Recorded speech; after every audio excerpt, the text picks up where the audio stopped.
Hey, it's number 3. Just moved over to what we call a cenotaph, which is a remembering thing, and go watch number 2 for the reason I'm here. But the advice I love, I'll take some photos to go with this week's post, is this is World War I names remembered. And there's more than that, that's just simply for Waikato area that died. There are more like in the little towns around us, so Hamilton wasn't so big back then. So that's World War I.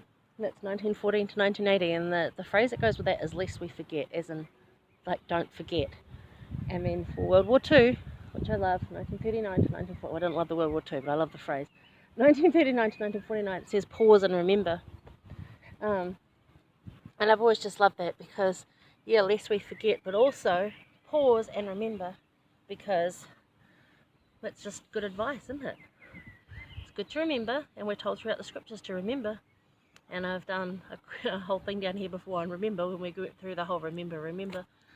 But pause and remember. Don't forget, but pause and remember. Because it's in that pausing that we're able to feel the Spirit.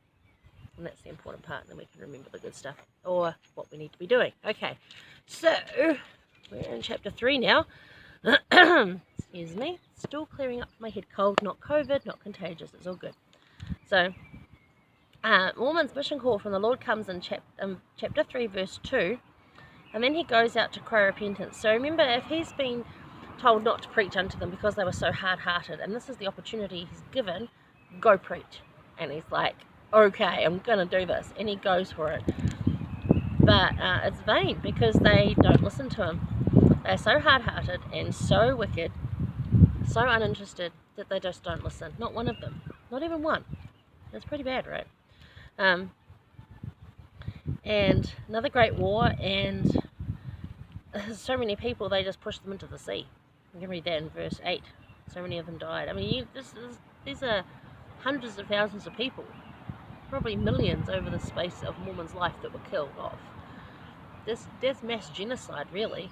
It's pretty bad. Anyway, we're going to go to verse 12. And this is the whole why it didn't work. So it says, behold, I had led them, notwithstanding their wickedness.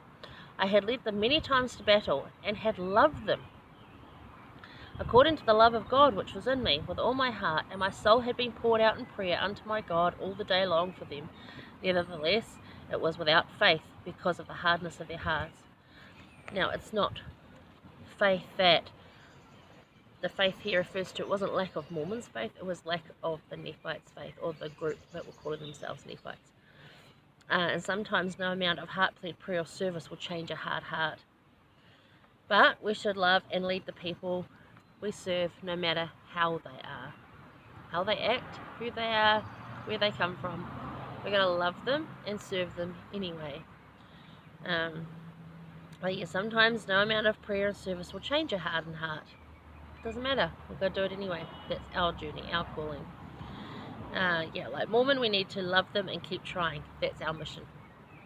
Might don't have to have a badge on, that's still our mission. I love from President Hinckley. He says, being humble means recognizing that we are not on earth to see how important we can become, but to see how much difference we can make in the lives of others.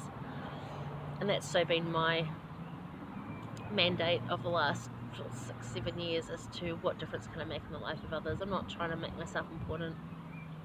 I don't know if it will or it won't. Like, I'm not worried about that. I don't worry what people think of me, if they like what I'm wearing, if they like if my hair's up or down, or if I'm fat or not fat. I mean, I am just like so over all that, and I just want to make a difference in the life of others, because that's where my joy's found.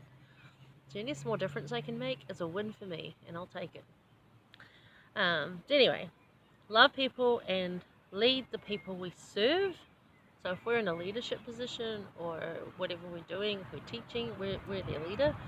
Love them no matter who they are, how they are, whatever. Love them and serve them anyway. Now, just to note up some scriptural things. If you look at footnote for the faith, and where is it? Yeah, the B without faith, 12b, says James 1:6. So go look at that, because that's the one that comes after James 1:5, which is more famous, and it talks about the same thing that actually gets talked about in Mormon 5:18.